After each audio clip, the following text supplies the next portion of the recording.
You notice that nobody's talking about voting rights. Nobody's talking about either one, the For the People's Act or talking about the Voting Rights Advancement Act. No one's talking about reparations. No one's talking about the infrastructure except all the ways, the infrastructure for our personal lives, except all the ways they can't do it.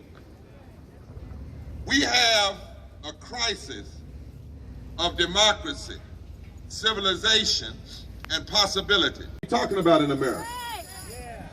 Inaction on climate change will eventually cost us $3 trillion every year. Our government lost $1.3 trillion by lowering the corporate tax rate from 35% to 21% in 2017.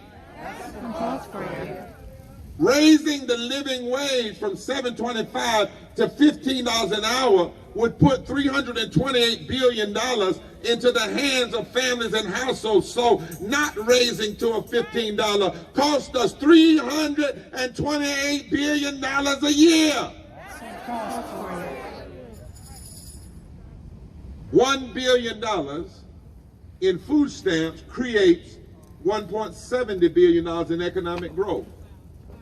Every $1 invested in early childhood education leads to $7.30 in savings. Universal health care would save our economy $278 billion. Investing $1 million in clean energy, education, and health care would create more jobs. More jobs. These are the costs. If we don't expand the child tax credit, 35 million households will be hurt. If we don't expand the earned income tax credit, 17 million low-wage workers without children will be hurt. If we don't provide universal PK 3- and 4-year-olds, 6 million children and their families will be hurt. If we don't close the Medicaid coverage gap, 4 million uninsured people will be left out. If we don't raise the wages for home health care workers, 28% of those workers that are black and 23% are Latino will not benefit. And my friend, when you break these numbers down by race and by gender and by geography, they get even worse. The cost is too high. The problem is we're not talking about these costs. The only cost they're talking about is how much will it cost the billionaire. And the war economy, where you're more interested in war than people living, that's a cancer. And this false moral narrative of religious nationalism is a cancer in the body politic. Somebody better either cut it out, treat it, or build a whole new body, a whole new society. But somebody first has to say, whoa. James has one admonition to a country that would rather lean in to the greedy and not care for those who are the poor. And James, the brother of Jesus, he thought Jesus was crazy when Jesus was alive. And then Jesus died. He said, wait a minute, my brother made sense. My brother made sense when he said that you ought to care for the least of these. And so James was mad because he didn't get it when his brother was alive. He only got it when he was dead, but when he got it, he got it. And when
Right.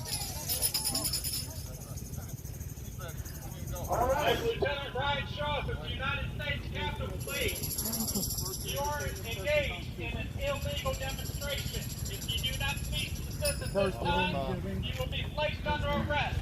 This is your first warning. Good afternoon, everybody. Yeah.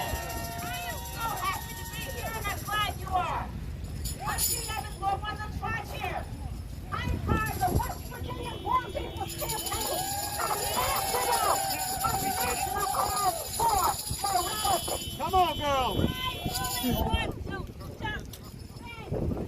I want to thank Reverend Dan from West Virginia. I'm here. Giving us the truth. He knows what happened. He has apologized. West Virginia, Reverend Dan has apologized to you. He knows it was lying. Come on. Believe it. Come on. Believe it. That's all I want to say. You got it.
Come on, young Ontario.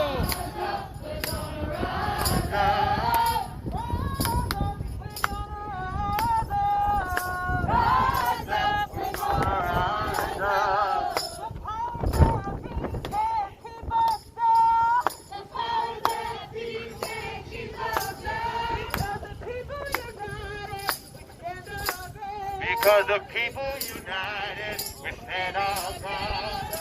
Ready to follow our lead. We're putting an end to the violence. Into the grave.